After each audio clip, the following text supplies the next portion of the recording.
Hello there, Homeschool Nolan here to help you navigate learning in the digital age. Dr. Martin Luther King Jr.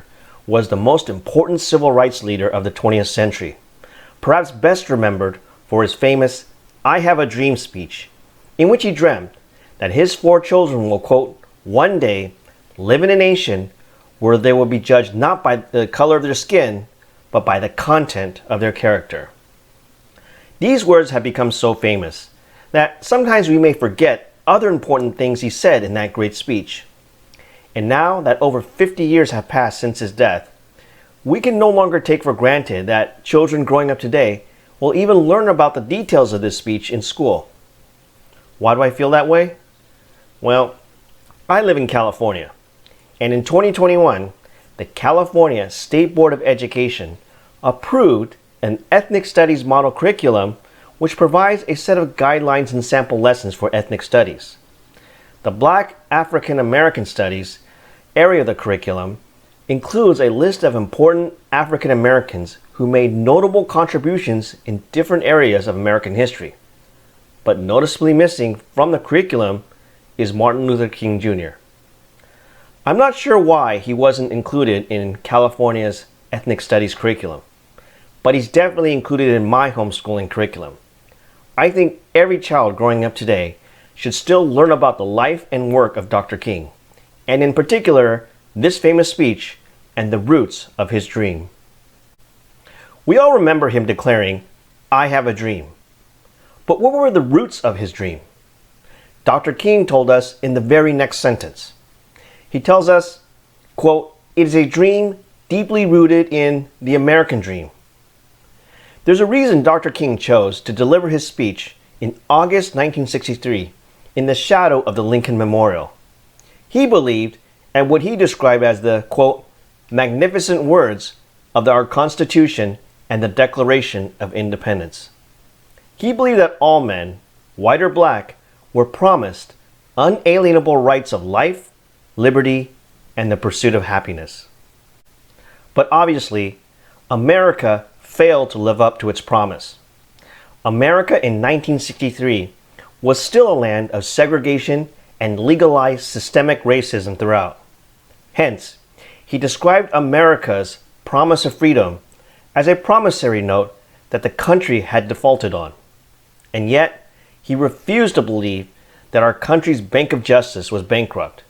And that's why he and 250,000 Americans gathered in Washington, D.C. that day to cash a check for the riches of freedom and security of justice. The word justice or injustice comes up 11 times in this speech. The speech was about justice and correcting injustices that had been happening in America for far too long. But there's another word in that speech that's used even more, and that's the word freedom. The word freedom is used 20 times in the speech. He began the speech by declaring, quote, "I'm happy to join with you today in what will go down in history as the greatest demonstration for freedom in the history of our nation." He ends the speech by famously repeating, "Free at last, free at last. Thank God Almighty, we are free at last." America has always stood for freedom, both to people born here and to immigrants from all around the world. But as Dr. King pointed out, there can be no freedom when one is, quote, "sadly crippled by the manacles of segregation and the chains of discrimination." To deny another man his freedom is perhaps one of the greatest injustices.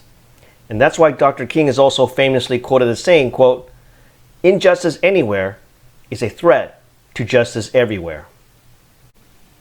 I feel greatly indebted to Martin Luther King Jr.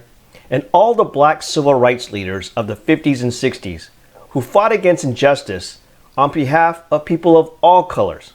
And I hope to teach that to my own children.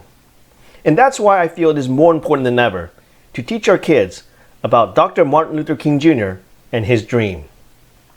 If you're looking for a good book to use to teach your kids, I recommend Who Was Martin Luther King Jr. from the Who HQ series. While ostensibly written for kids, it's also a great summary of Dr. King's life for adults as well. But the best way to study Dr. Martin Luther King Jr., in my opinion, is to watch his speeches on YouTube. I put a link to his I Have a Dream speech below. Dr. King was also one of the greatest and most powerful public speakers of all time. Watching and listening to him speak can also be a very empowering, inspiring, and motivating experience. Let me know what you think in the comments below. And thank you for watching. I'll see you next time.